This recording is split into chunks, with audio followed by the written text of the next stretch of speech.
Menyanyikan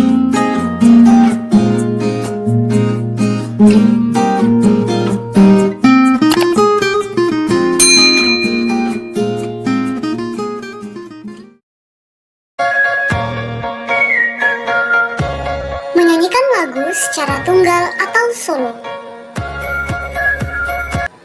Apa itu bernyanyi?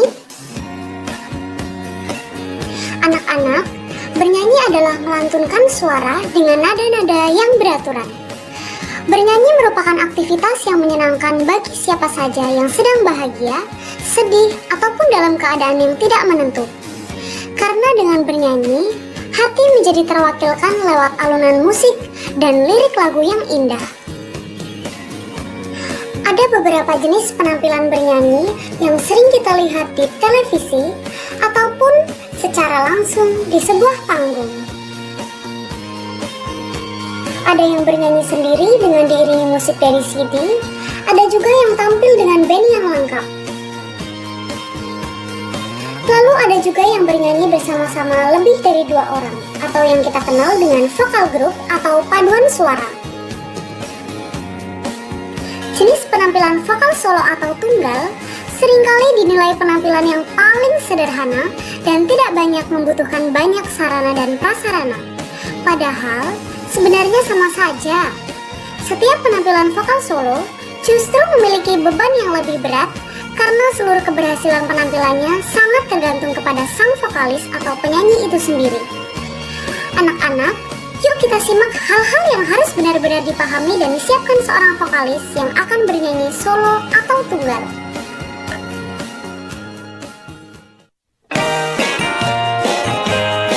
Materi vokal. Materi vokal yang pertama adalah warna suara atau timbre. Perbedaan ukuran pita suara merupakan pemberian dari Tuhan yang akan menghasilkan frekuensi suara masing-masing. Dari perbedaan inilah dihasilkan warna suara yang berbeda. Yuk kita simak perbedaan warna suara dari 3 penyanyi berikut.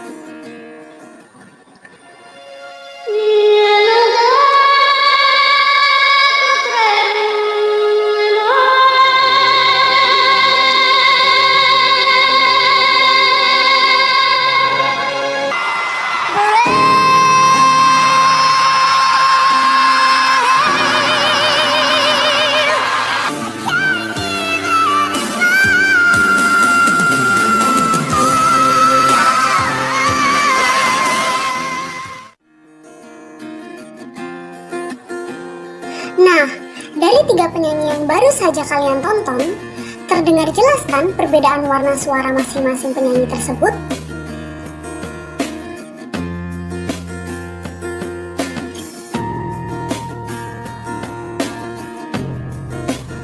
Yang berikutnya adalah wilayah nada.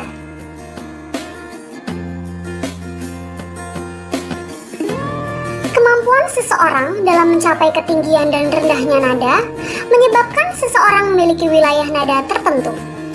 Setiap orang memiliki wilayah nada yang berbeda-beda sesuai dengan ketebalan pita suara yang dimiliki, juga upaya seseorang itu dalam mengolah teknik vokalnya. Dengan kata lain, wilayah nada seseorang bisa bertambah dan berkurang sesuai dengan intensitasnya dalam berlatih olah vokal. Yuk kita simak pengelompokan wilayah nada sesuai dengan ambitusnya. Suara anak-anak. Wilayah nada suara laki-laki dan perempuan pada usia anak-anak mempunyai ketinggian yang sama. Perbedaan akan terjadi ketika anak laki-laki beranjak dewasa. Ada perubahan wilayah nada berdasarkan perubahan fisik yang mereka alami.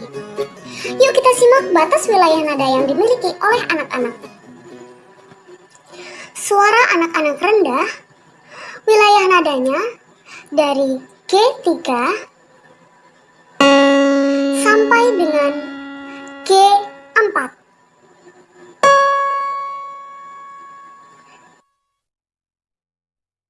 Suara anak-anak tinggi, wilayah nadanya dari C4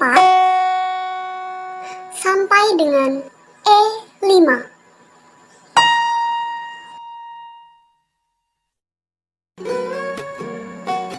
Suara wanita.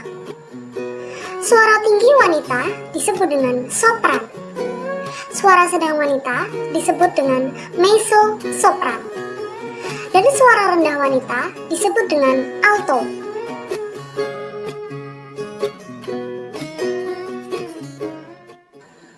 Suara tinggi wanita atau sopran, wilayah nadanya dari C4 sampai dengan A5.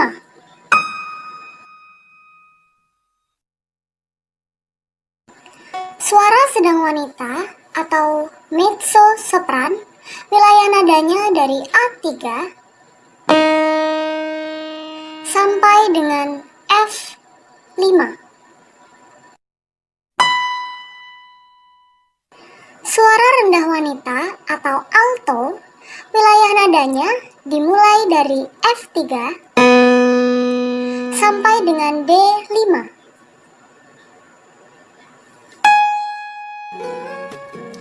Suara pria. Suara tinggi pria disebut dengan tenor. Suara sedang pria disebut dengan bariton. Dan suara rendah pria disebut dengan bass.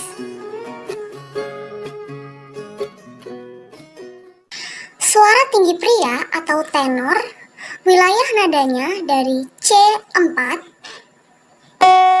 sampai dengan F5. Suara sedang pria atau bariton, wilayah nadanya dimulai dari A3 sampai dengan F4. Suara rendah pria atau bass, wilayah nadanya dari E3 sampai dengan D4.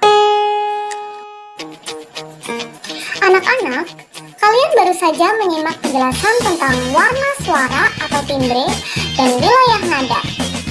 Sekarang waktunya penugasan. Silahkan disimak terus ya.